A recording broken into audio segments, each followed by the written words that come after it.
Audio Jungle.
Audio Jungle.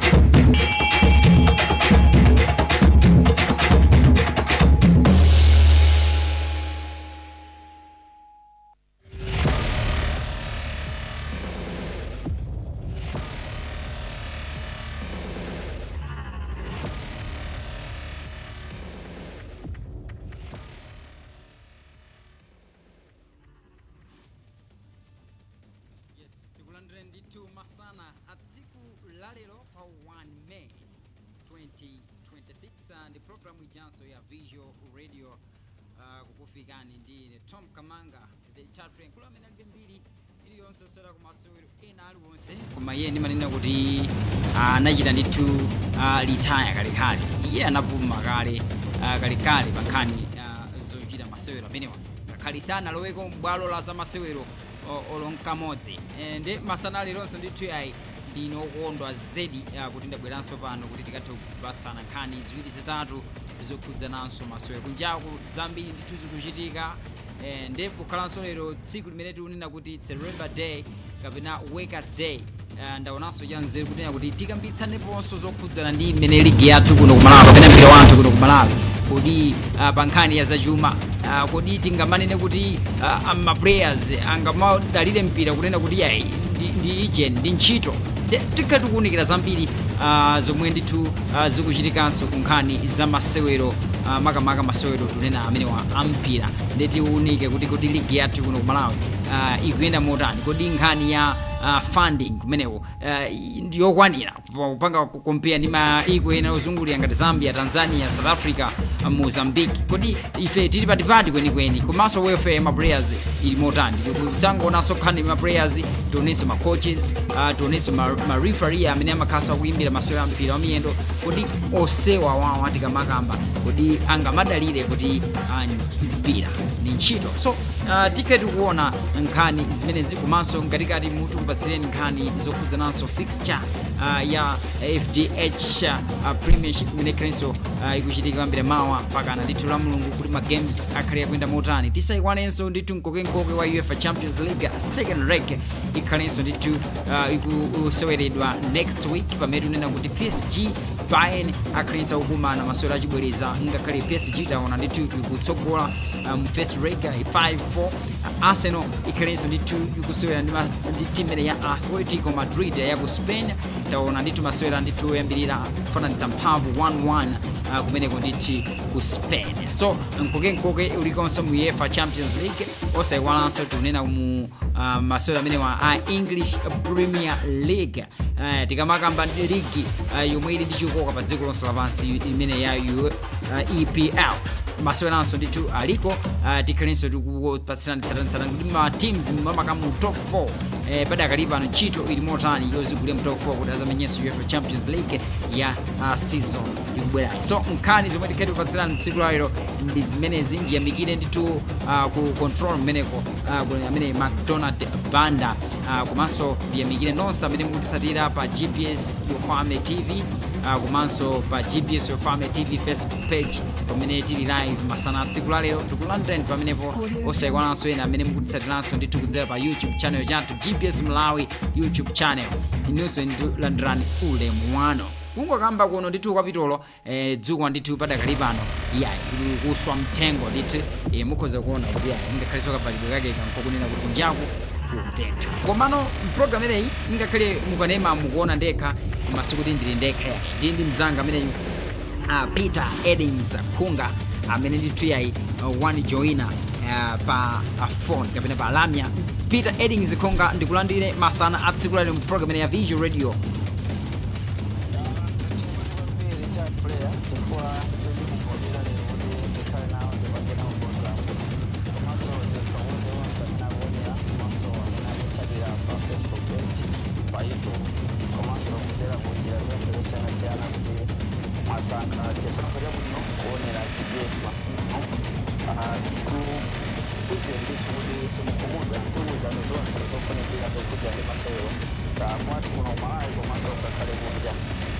Chabuno zikomo kwambiri Peter Eddings Khunga the sports master okunyadira ndithu timatero. Mwina tsopano tiyambe ndi tsiku ngati la lero tunena kuti lero it's Labor Day kapena Workers Day. Ndi tsiku limene lili la mtengo wapatali anthu amene apa ntchito amakhalanso ndithu yayi kutengera ndithu pa zomwe wonse amakhala kupanga contribute pa chuma cha dziko lino. Mwina tiyambe ndi tsiku limeneli ndilofunika motani ngati dziko kuti yayi tikhonzanso kumakumbukira tsiku limeneli. Tsiku la Labor Day linayamba kalekale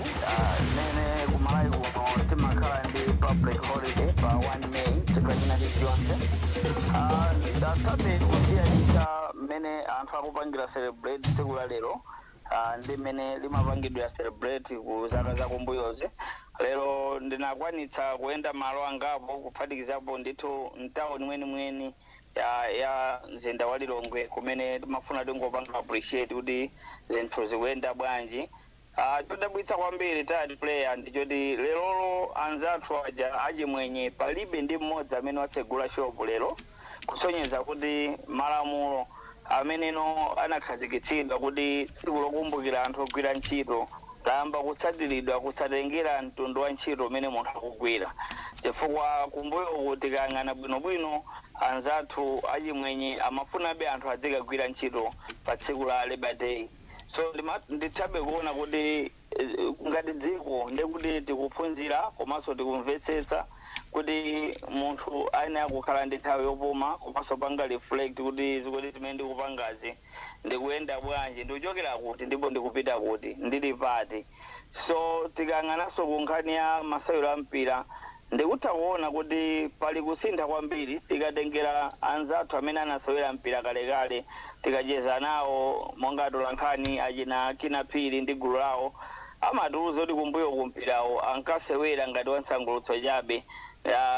Mwaiji ambiri mwayiwo anthu oti adatchuka kwambiri koma mwina panopa alibe zinthu zodziwika bwinobwino zoti angathe kuonetsa kuti ndinkasewera mpira ngati ntchito. Koma tikatengera masiku ano tikumamva ndithu kuti signing on fee ma 20 million ku salary kulandira ma 1 million kumpirako kumenewo qualification yawo ndi luso la background limene safusidwanso kuti anaphunzira kuti kapena ndi pepala lanje. So ngati dziko ndingathe kunena kuti pali kusintha ndekuti tikukula, social economic development tikukula tikusintha. So ngathebe kunena kuti Labor Day ndi tsiku ndithu limene lilofunikira kwambiri chifukwa wina aliyense amene akugwira ntchito amafunika azipangidwa celebrate ali moyo. Chabwino ndiyamikirenso ndithu chifukwa cha your great observation ya tsiku la lero kunena kuti yayi potengeranso ndi ntchuthi cha anthu amene ali pa ntchito makamaka ndithu kupereka this observation program ine ya plan mamaka visual radio yomwe timakhalanso ndithu tikuunikira nkhani za masewero. Nde sikuti tapita ndithu pambali yayi tikhalebe tikupatsirani nkhani za masewero nde tikhale tikuona kuti tsiku limene litunena la anthu ogwira ntchito amene amagwira ntchito anthu amene akugwira ntchito amene tikuwakumbukira kodi zimene zinso tizibwetse motani ku nkhani za masewero. Nde mwina pita mzanga tiyambe ponena kunena kuti tikudziwa kuti tikamanena nkhani ya kaliya ndekuti timaitenga mumaijeno magawo osiyanasiyana kapena muli maije makaliya zosiyanasiyana including sports is a career yomwe munthu amakhala kupanga rely on ndi kumapeza ndithu moyo wake ndithu mapeza moyo wake wa tsiku ndi tsiku. Nde tiyambire pamenepo tikamakamba mpira wathu kuno ku Malawi pamene tikuonanso nkhani zimenezi za anthu ogwira ntchito tinganene kuti tingautenge ngati ndi mbali imodzi ya ntchito malingana ndi mmene mpira wathu kuno ku Malawi kuyendera nkhani za chuma. Nzanga li third player kuyambira kalekale ngakhale ana ku school ija ya Nkombaphala amaimba nyimbo imene amati sports zakaliya zinatenga nthawi kuti mwina ambiri tizindikire kuti nyimbo ija inkanena kuti sports zakaliya kusonyeza kuti mpira kapena kuti masewero osiyanasiyana nkhonya mpira wa manja basketball ndi zina zotero ndikaliya ndithu tili ndi zitsanzo zodziwika bwino zimene titakunena kuti mwina sizinayambe bwino koma zinatha bwino. Tikumbukira bwino lomwe ma wireless kapena kuti ma media houses osiyanasiyana analengeza nthawi nake malizatsi akaswiri osewera mpira wa miyendo Gabadinho Muhango amene dziko lino limamunyadira kwambiri kuti sadachite bwino mayeso ake aja a form 2. Koma tikunena pano ndi mmodzi mwa anthu amene ali ndi makampani odziwika bwino ku Malawi kuno, mmodzi mwa anthu amene ali ochita bwino ku Malawi kuno. Iyeyo palibe ntchito iliyonse imene adagwirapo mmoyo wake apart from kusewera mpira. So titakunena kuti sports ndikaliya yabwino imeneno yathandiza anthu angapo amene titakumanena kuti zinthu zawo zinachita bwino kuthandiza mtundu wakwawo kuthandiza zibale yawo. So tadengeranso ndi mmene kumalawi kunoko zikuyendera panopa maplayer akamasayina sikuti zikumakhala zobisa kwenikweni makamaka matimu ena of course akumabisa koma ena akumabwera poyera ndithu komanso ena atamvapo ndithu kuti ndakanika kusayina timuyi mwina chifukwa choti ndimapanga demand mwakuti inali nkhani ya player uja chimwemwe dana anabwera poyera kuti ine kuti ndisaine bullets ndikufuna 10 million kwacha komanso ndikufuna salary 800,000 kwacha bullets nakanika ndipo player uja tinamuona kupita ku Silver Strikers pakati pomwepa panabwera nkhani ya Ali Kilungu amene anademanda ku bullets kuti ndikufuna 1 million kwacha ngati salary komanso signing on fee 15 million kwacha sinapereke ekhaya inabwera poyera ndikumutenga ukampasa 1.4 million ngati salary now utatoyang'ane 1.4 million imene amalandira Ali Kilungu player amene no ali ndi basic education yakumalawi kunoko sanapite kukapanga maphunziro ajawo kachendere ikayang'anano mabwana amene ali mmakampani ma-CEO ndi angati amene amalandira 1 million tidati tione ambiri they are less than that mwina amalandira ma 600 ma 700 so we cannot say kuti mpira uja sikaliya mpira uja ndikaliya ine ndikhulupirira ndithu kuti kumene kuli Ali Kilungu ndi kuti panopa akuthandiza zibale yake akuthandiza family yakwawo ndi ena otero ameneno angamudalire uja ngati munthu ndalama zake za Ali Kilungu zimachokera ku mpira so amene ndi mmodzi chabe amene anabwera poyera koma tili ndi osewera angapo ameneno panopa zochitika zawo zasintha tikayang'ana makumpira kupanopa kwalowa ma sponsors akumapezeka kupereka ngati player of the month 300,000 kwacha man of the match kumalandira ndalama ena ndi aja kumati player of the month akumapita ku driving school so you cannot underrate kuti kumpirako panopa ndi zinthu kwa nthawi panopa mpirawo typically ndithu ndikaliya and mwina tisangonena kuti kaliya sikaliya wamba ndikaliya imodzi imene kuli ndalama zambiri ndi kaliya imodzi imene munthu utangokhala focus kusewera mpira kwa zaka 5 mwa consistency ine ndikhulupirira kuti kutha kuposa munthu amene agwira mwina ntchito zaka 20 makaliya inawa kutengerano ndi mene zimayendera chifukwa ndalama zimene anthu ambiri amalandira ngakhala ndi kupoma ku private sector timadziwa masalaries amene anthu akulandira anthu akuyamba kumene ntchito ambiri they are getting mwina less than 500 pamene kumpirako akamasayina pompano timu ya Masters FC yasayina maplayers angapo amabwera poyera ndikumanena ndalama zimene akuwapasa ngati signing on fee ndalama imene akuwapasa ngati salary so you find out kuti ibe player amene akulandira less than 500 so titaonena kuti ndikaliya imwezi imene ili yabwino kuti ndikaliya imene umalowa chifukwa cha luso imene suwolesa pepala lina lililonse so takunena kuti kumpira kupanopa kapena kuti sports generally ndikaliya imodzi imene no tidalitaitenga bwino ngati dziko tidapanga nature ana ambiri ngati mene wapangira mwisho muhango panopa ali ku Germany amene ujande kuti atibweretsera forex ngati dziko akamabwera kunoko abwera ndi ndalama zakunja athandiza ndekuti dziko linolo tikumavutika ku zinthu zingapo tukanika kubweretsa fuel chifukwa chonena kuti tilibe forex so titakhala ndi maplayers angapo kuti akusewera kunja ngati ku Europe kuti ndekuti tithaso kuona apart from ayo kuthandizika ngati dziko kuti titha kupindula kwambiri chabwino Peter Eddings wafotokoza ndithu mu masula bwinobwino makamaka potengeranso kunena kuti mwina kwa nthawi yayitali takhala tikuona masewero ampira wa miyendo kapena tingonena masewero ena aliwonse kukhala chinthu chomwe munthu sungamanene kuti ukuchidalira ngati ntchito kuti chikhoza kuma kuthandiza moyo wako wa tsiku ndi tsiku ngati mambuyomu timathangi ngakhale kuva makolo oneta yayi asiyani ndithu mpira ni focus pa skulu and mwaperekanso example yabwino kwambiri kuti player wa amene ndithu captain wa Malawi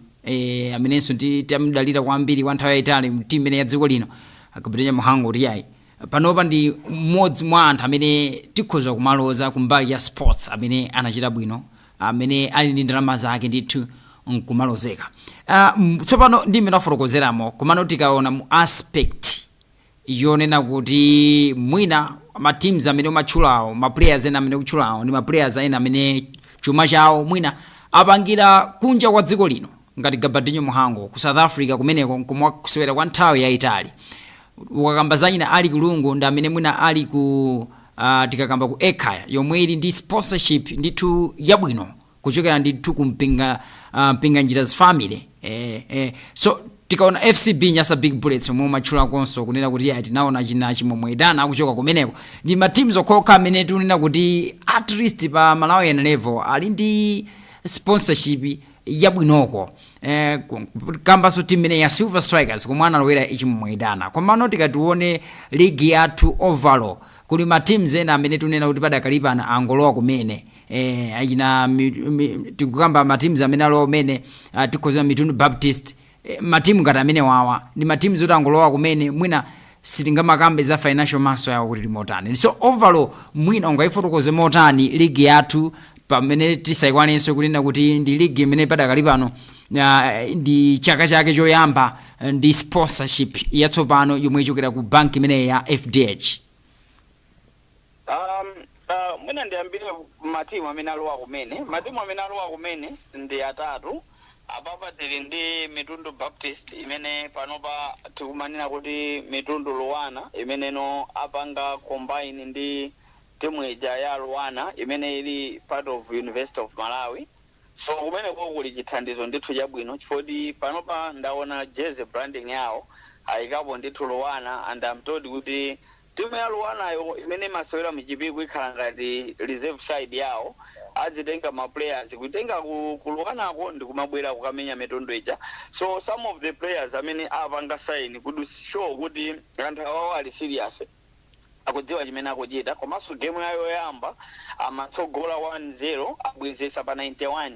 imene inatha 1-1 so you can see kuti alowa kumene and namva interview ya head coach wawo Oscar Kaunda anachita kunena kuti timu iyi alowa kumene koma ineyo ndakhala mu league ndinasewera mpira for 17 years ndakhala coach since 2007 so that means kuti mu mpira ndakhalamo. So you talk of Masters FC ina mwa imene alowa kumene amene mwini wake ndi Minister of Sports ndi timu imene alowa kumene koma panopa akwanisa kusaina 19 new players and ma players 19 yo ndioti ena akamenya kunja achina Rafiki Namwera kuti anali ku Black Leopards ma player you talk of Brighton Mthali wamenya ku Silver you talk of Chimbamba anali ku Bullets you talk of wina aliyense amene no munga muka first 11 yawo achina Patrick Pili anali ku Bullets ndi timu joti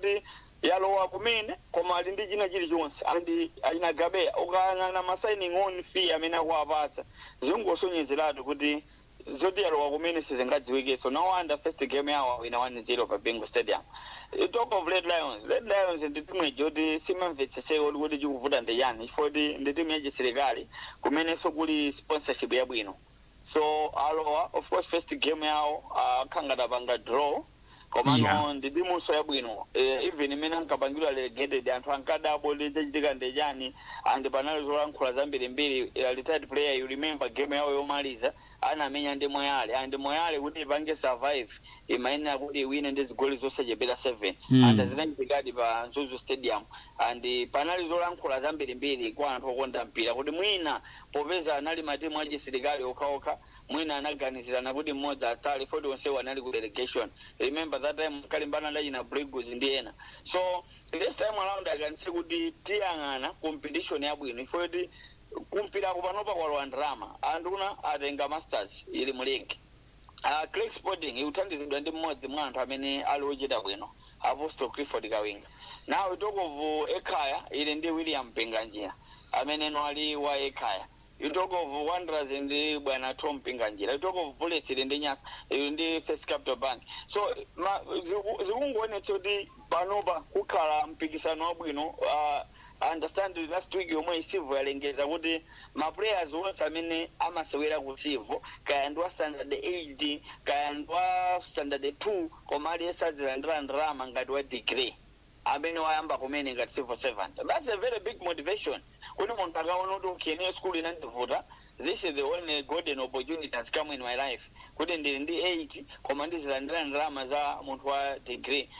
Mwina munaonera first game mene civil inamenya ndi Bullets. Yeah. zimaita onetseratu kuti anyamata onse akuyika kuchidwi and imeneja ndi bullet anapanga naye toto kuti sivo idakhala kuti yayika mtima umene ujawo pa magemu onse amene ngamasewere muganizo kuti kukhamaliza tantondwanji. That means kuti this time around kumpira ukuku eneyo I am expecting kuti kubwera kwa ndalama kubweretsano masewera aja kuti abwere pa level ina yake chifukwa panopa palibe timu ine yoti munganene kuti iyi ilibe chithandizo chenicheni. Zikuonekabe kuti 80% and even kubwera kwa bwana president haya anaonjezera subvention panopa matimu apasidwa kale 20 million yoyambira akunena kuti second round akwapasaso ndalama ina, so that means kuti palibe amene angapereke excuse kuti sinapita kapanga for free fixture mwina chifukwa cha fuel mwina chifukwa chonena kuti masowa wogona at least matimu ali ndipo oyambira, then zikuoneka ngati kuti we are moving kuchokera pamene tinali padzana ndi pamene tili panopa kumpira kukukweni kuti kukusintha. Chabwino Peter, mwina chomwe chingofunika kuti pakhale kupanga clarify bwinobwino ukamanena kuti tikamanena kuti mpira mwina ukusintha ndi tikhoza kumanena kuti ndi ntchito kwa anthu ena amene amasewera amene wa ampira wamiyendo. Tikatengera ndi mmene pano panena zakamba kunena kuti FDH Bank ndi amene ali ngati ma official sponsors a elite league yathu kuno ku Malawi. Napereka 500 billion kwacha 1 billion kwacha per season, yomwe ili ngati ndithu double the amount yomwe mwina timaiona ndi the previous sponsor wa elite league yathu TNM yomwe mapereka almost 500 million kwacha per season. Mwina tikaona ndi ndrama zomwe tsopano zapangidwa pump in ndi sponsor watsopano tikamakamba kuti mwina mpiraso pita patsogolo tiyenera tiziyambiraso kuona ku ligi yathu kuno Malawi kuti ikupanga ndama zotani, ma players welfare yawo ikuyenda motani. Mwina ku nkhani imeneyo ungaunikire motani ndi chithumbanso chitsopano cha ndrama zina zomwe chabwera ku ligi yathu ya dziko lino. Ndalamazo ndi zambiri, of course tikuziona zambiri chifukwa chonena kuti tinajedwa kwambiri anthu ifeyo ku Malawi kuno. Chifukwa ndalama zimene zimabwera ku mpira sizimayenera kuti zizibwera chonchicha. That's why tinapusitsika kwambiri. TNM itatingokonza kuti last sponsorship yawo anapereka 1 billion imene inali ya zaka zitatu. So ndalama zija zonse round figure imabwera 300 jacket million pachaka. So you can imagine and timanena kuti so mukamanena kuti gate collection ikumadutsa sponsorship ya pachaka. That was not making sense. It was not adding up kuti kumpira zingamayende chonchicha. And you know kuti matimu ngati Bullets budget yawo ya pachaka imapezekano kuti imadutsa even 150 million. Koma kumapeza kuti munthu akawina ligi akuti akupasidwa 100 million. Kumbuyo, I think 4 years ago, win a league, amatenga 60 million, amatenga 90 million. You can imagine what kind of business is here. Panoba, the business, they may not is here and believe in Kumatimu. Madam, Sanga Berege salary, no sponsorship in very well. So, mutakuona kuti kungolengeza ukuti kwabwera mabilioni timu ngati Bullets yalandiranso mabilioni yochokera ku sponsor wawo imene First Capital Bank apasaso mabilioni. That means kuti akupanga match. So panopa we can say kuti kumpiraku zioneka ndithu tinene kuti big up kuti ayamikire our FDH and we expect kuti akamadza panga new contract tikufuna tizizamva kuti mwina 2 billion per season. Nekuti otenga league ukuku adzapangeso double choka pa 300 million panopa tizizanena kuti ukawina league uzizatenga 600 million. At least zimene zizapangitsa kuti league ija izidzakhala kuti padzayikidwa chilichonse and kumatimu ukuku mene akuonjezera amtodi kuti malifaliso aonjezera ndalama. Zimene tikufuna tizimva for weakness ina imakhala kuti matimu akulimbikira koma ngati malefu mukuwapasa ndalama zochepa amapezekano kuti anthu aja amagudwa ndi kumalandira ndalama nkumaononga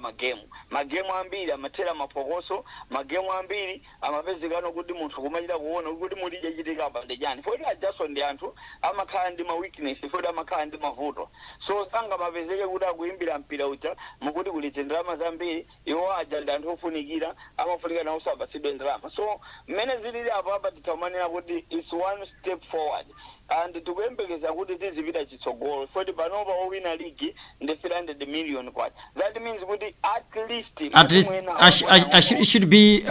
should be tikatengera kuma 200 billion. Is it 200 not 300? 200. All right. It is a double amount yomwe amapereka TNM 100 million kwacha. Okay, I will verify on that one. Bamendi nalemba naona kuti 300 million but mwina kuphatikiza ndi ndalama zina nga subvention fee komanso mwina players welfare yosakaipanga adapu imene imafika 300 something koma tukamba ngati ijeni ndalama imene ematenga team imene yatenga championship wa league 200 million. Okay, fine, yeah. So ngati timu ikupasidwa 200 so far that's better komano majas ndilibe ma little figures koma ndingoyembekeza kuti matimu mene alili Bullets, Wanderers, Silver Strikers budget yawo yapa season I don't think it can be below 200 million kutengera ndi masalaries amene ma players akumene kujamalandira we talk of 30 players plus technical panel I don't think it can be below 200 million kuti akamayenda akafike kuchitipa akapite ku Kalonga apite ku Nzuzu mwina pa kani ngati ya ma players ipo mwina just to estimate kuti ngati lowest region ndalama imene akhoza kulandira osera OFCB nyasa big business ndi 500 mwina kumakafika 1.5 billion kwacha. Yes, 500 ndikuti mwina tunena player amene mwina samenyamenya magemu mwina kapena kuti ma player amene aja pachizungu amati semi player amene amakhala kuti amatha kumenya ku reserve kapena kuti amatha kumenya yaikulu koma ngati ma regulars kuti amayamba magemu kuti game ili yotumayembekeza kuti uziyamva most of them they are above pano pa 800 because ma new signing osa amene timamva pano mabwera poyera akamasaina achina Wanderers wa amatenga achina Ntete pakati patenga ma players kunjani Susidamas akamasaina timamva ndithu kuti signing on fee yaperekedwa player lese 8 billion so that's an average panopa ndalama zimene no ngati ku Silver zimabwera poyera chifoti ma player awo amakaniza and then panali ma buy clause zimaoneka kuti ma player Peter Ng'ambe anayika buy clause yake 10 million kwacha kuti ngati timu ikumufuna ikapange deposit ndalama iyi panalinso player wina is it wina billiard wapita ku Silver analiso ku Silver panaliso buy clause yake so timaona matimu amakapanga deposit ndalama zichi so mostly buy clause just italikirana kwambiri ndi signing on fee imene player amatani amatenga akamasaina komanso kungati ku Silver ndikumene anali pansi kwambiri foti waja amayendera scale ya civil servant ndi muja timanena kuyambira kwa program kuti alengeza posachedwa pa PS aja komanso amene ali mlembo wankulu wa nduna ndi president Dr. Saidi analembeza kuti ku Silver player wina aliyense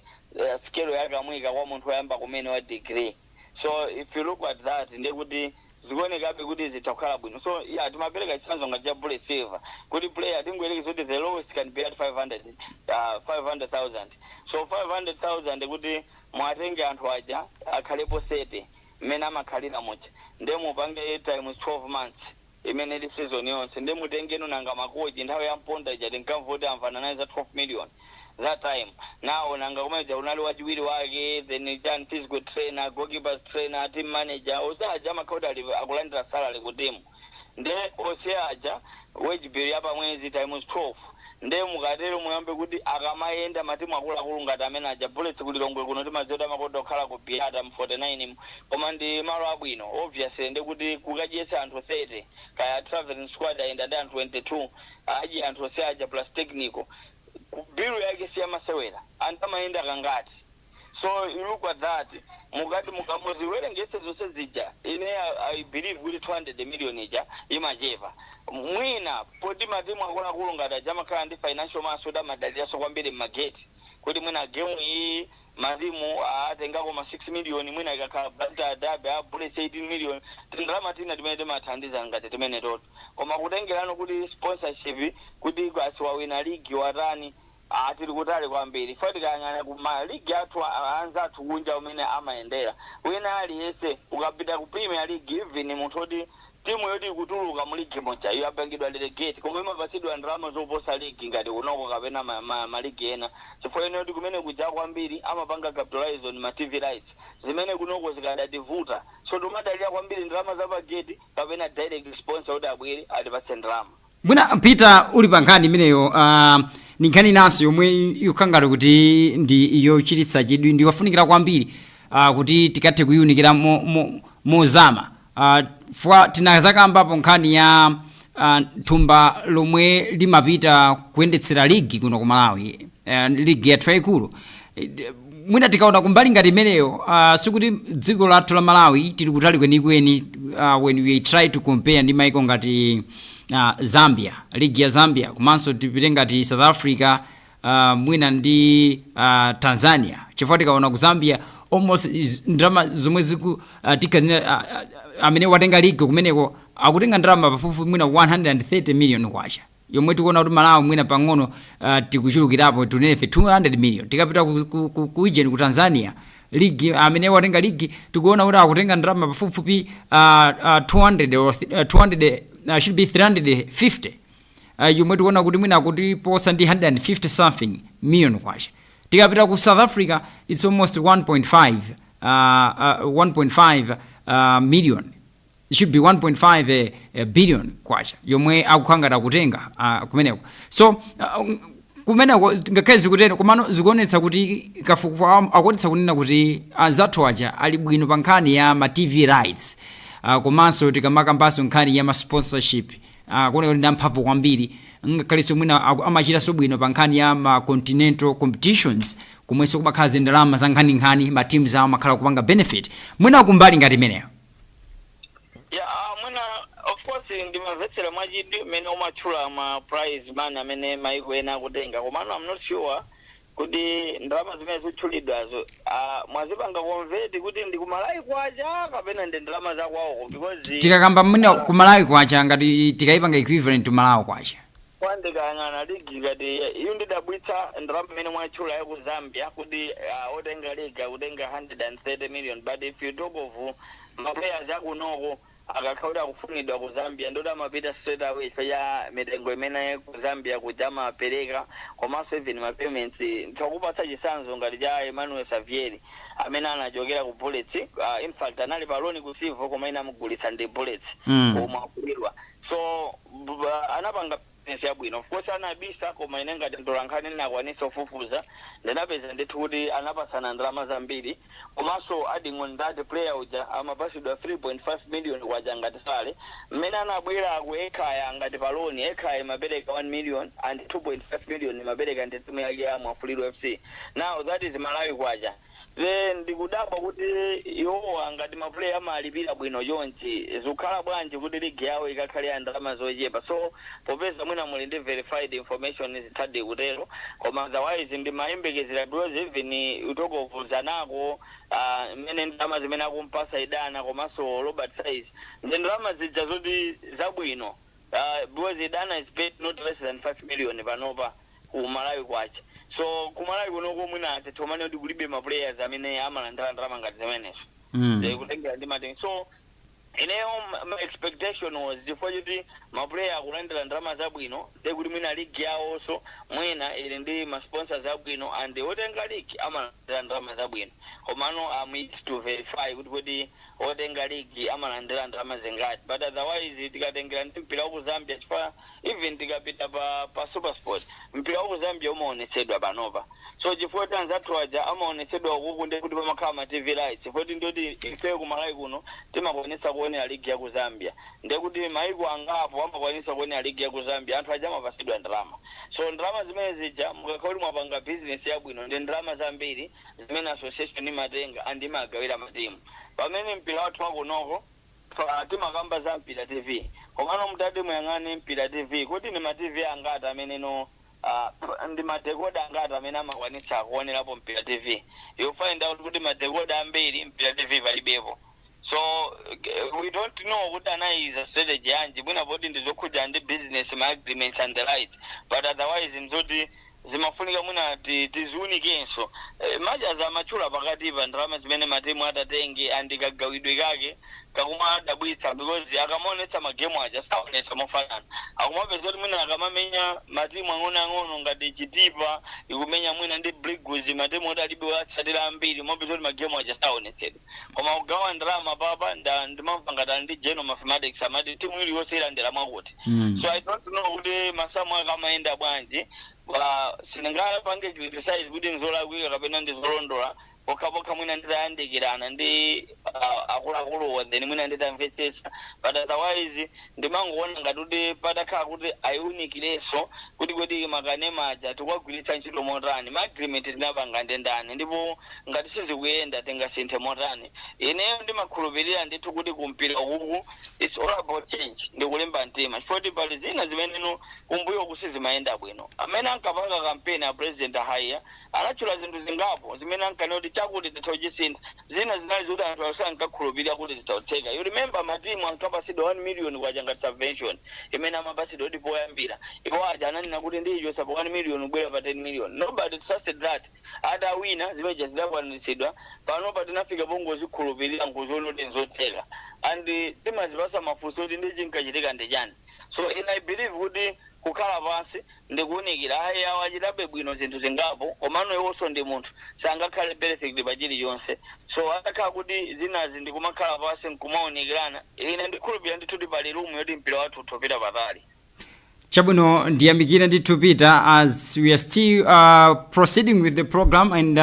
mwina nkuteka kuti enanu ndithu mwangoti joina kumene imene ndi program ya Visual Radio kufikani pano pakanema wanu siwinanso yaitu kamba kanema amene wa GBS Your Family TV ndipo masana buno mulindi ne Thom Kamanga the retired prenkulu amene alibe mpiri iliyonse sera ku masewero ena ali wonse koma ye anachita retire kale ndipo sindi ndekhe ndi mzanga amene ndi Peter Eddings the sports master amene yai wandi joiner kudzera ndithu pa lamya pokhala lero Labor Day kapena Workers Day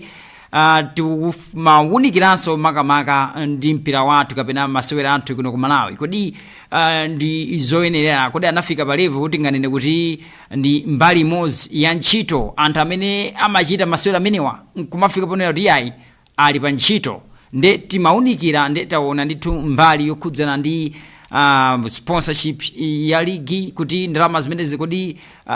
ndizochuluka motani kodi zasintha bwanji mwina zikamene zisintha bwanji mwina nkhani ya kayendetsedwe ka ligi komanso mwina ma clubs akhala kupanga benefit motani welfare ya ma players kodi sinthe motani taunikiranso mbali ngati imene ndi mbali zinaso zomwe zizofunikira and pa nthawi ino timafuna kuti tipitenso ndithu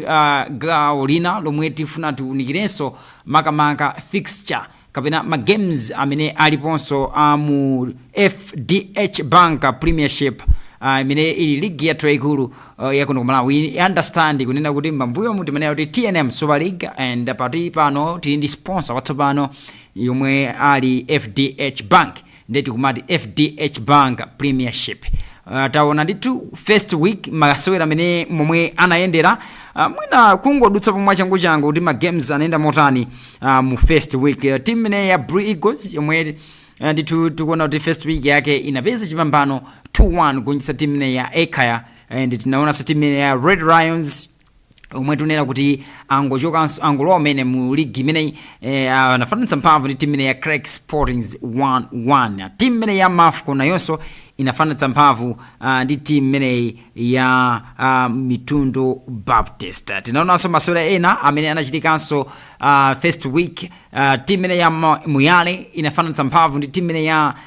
should be Goshen City Dedza Dynamos posagulitsana chigoli china chilichonse. Komanso Civil Service United amene ndithu ndi ma Civil Servants anafanana mphamvu ndi timu ya FCB Nyasa Big Bullets pogolitsana zigoli ziwiri. And tinaonanso ndithu timu ya Kamuzu Barracks kugonja masewera ake oyamba ndi timu ya Silver Strikers 2-0. Mabankers anadya ndithu pamenepo ndinene kuti pamenepo ndithu anadya monona mwa asilikali amene wa KB. Nde tione fixture mwina tisanaone fixture. Peter Eddings Kunga ndudzoto dakalipompo pa line. Mwina in summary ukhoza ndithu kuipanga analyze motani first week ndi mmene ma teams anachitira. Kwambiri mwina amene ndinganene kuti aonetsabe kuti abwera mwamphamvu komanso mwina amene anamalizira season ndi timu ya Silver Strikers kuti inali kwa away ku Champion Stadium kumene kwakwanisa kukachinya zigoli ziwiri wasachinyitsa abwerako ndi clean sheet. So masewera amene ndikuti ndithakumanena kuti ayenda bwino kumbali yawo. Then tenali ndi ma games ena ngati awandira zinalephereka. Bullet tenali kwa away ku Silver kumene sikophweka. Tikukumbukira last season ku Silver inathaso 2-2. Yeah. So kumene kumavuta ndithu akapitako andi result imeneyo nthawi zina imakhala yabwino foti amathaso kufako kumene koko akapita. So tikangana ma teams angapo Red Lions yalowa kumene yakwanitsa kupanga draw. Ekhaya ndi imene sinaende bwino inabwera ku Lilongwe kuno because last year itabwera pa Nankhaka inatha 1-1. Pamene no this time around amenyedwa 2-1 ndi Brigos mpira amene unali pasivo kamba ka nkhani ya stadium pa Nankhaka limene linayimisidwa pakali panova. Chitipa so sinaende bwino inabwera pa bingo zakumana ndi Masters mpira amene so ndo watipatsa mbiri ina chifukwa ndi woyamba kumenyedwa wa Super League kumenya ndi under ma flat rights. So wathandithu 1-0 ya chigoli cha Precious Sambani amene ali defender wa Masters FC. So Mitundu ndi chatimaneno li matsogola yabwezeretsedwa pa 91 minutes. So you would say kuti panali possibility kuti akanatha kuwina. Manyoka was not very bad. So utakuona kuti matimu ambiri ma players they are still last akuchoka kunena kuti atenga nthawi osaswera mpira.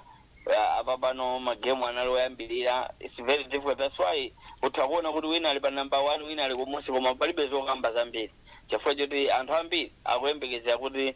mwina no pamenyedweko mwina magemu 4 or 5 tetha kuyamba kuitsata log table ija kuti panopa kuti zikuongoka bwanji koma panopa zikumavuta kuti unganene kuti game imodzi for the second week iyi ndi kuti matimu amene anali pa home aja onse eno akuyenda ndekuti titakungoona kuti nangano mene ena wakuyenderamo kuti are they good kuti atakuwina pa home ndi kuenda komwe before taonapo ndithu matimu ena amapeza kuti first round ija ikutha kuenda osakawina ku game amapeza kuti mwina upanga draw kapena kumawina pa khomo. So it will give us another test ndikuti tikamakamana Monday titozakhala ndi analysis yabwino ya weekend imene zitayendere. Chabwino tionenso kuti masewera akhali motani potengera kuti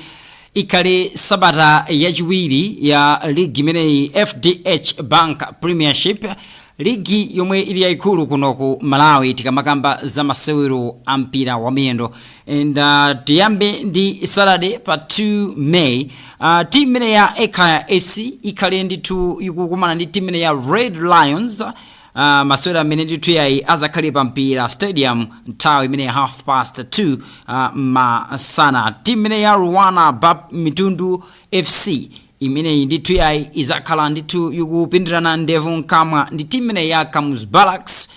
Masewera amene azakhala ndithu pa Dimba Stadium ndipo tikuonanso masewera amene azakhale pakati pa team imene ya Chitipa United ndi team imene ya Blue Eagles. Amene wandithu ndi ma teams amene yayi tunena kuti analibe ndithu mu elite league yathu. Amene wandithu yayi azakhala kumana pa stadium imene ya Chitipa masewero amene azakhalenso ndithu loweruka nthawi ya 2:30. timalize ndi team imene ya Silver Strikers yomwe izakhale kuma ndi team imene ya Moyale, masewero amene azakhale ndithu pa Silver Stadium kumeneko kulilongwe, chitineko area 47 kulilongwe. Amene wandithu ndi masewero ndi fixture imene ikutseka masewero amene azakhalepo ndithu loweruka. Just in brief, Peter Eddings, imene ndi fixture ya tukukamba ndithu this coming Saturday mu mamaka mu FDH Bank Premiership. Mwachangu nkhani ya ekhaya ndida anakumana mu top 4 sapidwa umeneno inachita bwino ndile mija ya ekhaya ndaonabe pa masamba mchezo pa jenkulelano ndithu ndaonapo page ya Red Lions ikulemba kuti nunokha ndi ng'ombe zizivina komanso aekhaya aso akubwezeretsa ndithu kuti inu ndetithanano, so the excitement ndithu koma ndiwembekeza kuti ukhala mpira wovuta chifukwa ekhaya gonje game yoyamba, so kumene chakulendalama and ngati kuli team imene they have been big on the market. Akazula defense yonse komanso central midfield yonse yanzu Sede Hammers ajinaiza nyilenda ajimwemwe junga onse ali kumene kujako Steve yonse ali kumene, so I don't think kuti ngalole kuti amenye magemu atatu ndoti wina aduka, so obviously kumene kuli chatama knows kuti to convince my bosses ndinoti ndechite bwino. Tikangana game ya Moyale ndi Silver Strikers ikhaso game yovuta pa Silver because I remember last time nali game yomaliza ya league anamenya so pa Silver inapambana, so normally Moyale ikaenda imavutika, so ndi mpira wina umene udzakhale wovuta komano this is another season Moyale apeza ma players ena ngapo, so we don't know kuti chichitike ndejani komanso Moyale aluza ma players abwino ajina Lamek Miti ajina Clever Kalambo ma players amene odalirika ngapo. Chabwino Peter, tionenso ndithu fixture ya Sunday. Craig SC izakhala kuma ndi team ya Mighty Wanderers pa Dimba Stadium, and FCB Nyasa Big Bullets izakuma ndi team ya Mafco, and tikuona so team masewero amene wazakhala ndithu pa Joyce Chitsuro Stadium imene ili kunchewu kumeneko. Kalonga United izakhala ndi team ya Masters FC pa Kalonga Stadium, ndipo Goshen City Dedza Dynamos zakuma ndi team ya Civil Service United. Imene ndi fixture ndithu ya Sunday mu FDH Bank Premiership. And Peter, allow me kunena kuti mwina pa nthawi imeneyo pa fix ya Sunday usaperekerepo ndithu mlomo wina uliwonse, tingopita straight kunkhani zathu zakunja because we are just remaining with few minutes, almost 3 minutes kuti tikongole ndithu program yathu. Tiyambe ndithu UEFA Champions League imwe tunena kuti masemifinal ndithu afika povuta kwambiri. Taona first leg team ya PSG kugonjetsa team ya Bayern Munich, masewero amene anatena ndithu mokomera team ya Bayern PSG 5-4 kunali ndithu mtibu wa zigoli. And taonanso team ya Arsenal yomwe inafanitsa mphamvu ndi team ya Atletico Madrid, masewero amene ndithu yayi analiso ovuta kwambiri, ma teams zonse kudalira ma penalty zigoli zawo. Mwina second leg ukuona kuti khale motani and mo final mwina ndi ma team oti amene akhoza kukumana. You have 20 seconds Peter. PSG ndi mpira wovuta because tikatengera kumene akuchokera titakuona kuti Bayern ndi Real Madrid anadzachinyana maground osawiri, and ina mpira wovuta ku Real Madrid koma itapita ku Bayern ndi kumene Real Madrid inakachinyanso zigoli zambiri. I remember inachinya zigoli zitatu, so ndikutaona kuti the game is still open. Bayern itakachinyidwa so kwawo komanso on a good day Bayern itakukadzuka ndikawina. Tikangana game ya Arsenal tikanganaso kumene kuchokera ndi Sporting CP mu quarter final. Arsenal inakawina 1-0 kwa away ku Portugal, koma kwawo ku England inatha 0-0. Arsenal inadutsa on aggregate, so sitingatengere kuti inakatha draw ku Spain 1-1 ndi kuti ndi mwayi waukulu itodzachinya ku England. Anything can happen because mukatengeraso mbiri ya Atletico inakwanisa kuchinya Barcelona kwawo ku Barcelona 2-0, koma kwawo itabwerera kwawo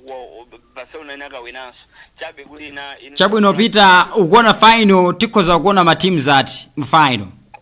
prediction ineyo final ndikuti kuona PSG ikumana ndi Arsenal. Chabwino and timalize ndi English Premier League tikunena kuti padakali pano ndi team kokenkoke udakalipo and ma teams amene nditu akukhala ngati kuti ali mu top 4 akukhala ngati kuti pali nditu battle ikulu mwina pa tikozina nditu pa title race. Team ya Arsenal padakali pano ili pa number 1 73 points and pa number 2 pa team ya Manchester City. Komano icho tidziwe team ya Arsenal ikukhala ngati kuti yasewera masewera nditu ochulukira ndi game imodzi and tikuona pa number 3 pa team ine nditu ya Manchester United 61 points and pa number 4 by team ya Liverpool and team ya Aston Villa ili pa number 5. Komano tikatione Arsenal maka Liverpool ndi Aston Villa akungosiyana ndi zigoli onse ndi ma points 58. That means papa ndi top 4 ya mu English Premier League ndiyo vuta. Peter mawako maliza just 5 seconds mawako titseke program tawe ya ditera. English Premier League, I can say the game is still open. Man City and Arsenal finally start winner. So let me say good winner made the best team win. Komano top 4 ndikuona kuti Liverpool ikubwera menemo ikali modzi ndi Manchester United, Man City and Arsenal. So matimu 4 ndi amene wawa so far amene ndikuonera ineyo amene adamaliza top 4 ndi omwewo. Koma kuwotenga league ndese tingathe kunena ndimene ameneramo kuti Man City ndi game in hand. So game in hand ndiyo vuta. Zikomo kwambiri Peter. Zikomo kwambiri Peter kuti tinali limodzi program imeneyi koma nthawi ikukhala kuti ndimene yachita njiru. Ndikuyamikire kuti tinali limodzi ndingokufunira ndithu ntchuthi chopambana komanso ndiyamikire nonse amene munali pamene potsatira pa GBS komanso ma online platforms athu onse. Munali ndine Thom Kamanga the third player komanso ndi mzanga Peter Edings Kunga amene anandijoina kudzera palame. Ningoti pitizani kuona ma programs otsatira pano pakanema wanu wa GBS.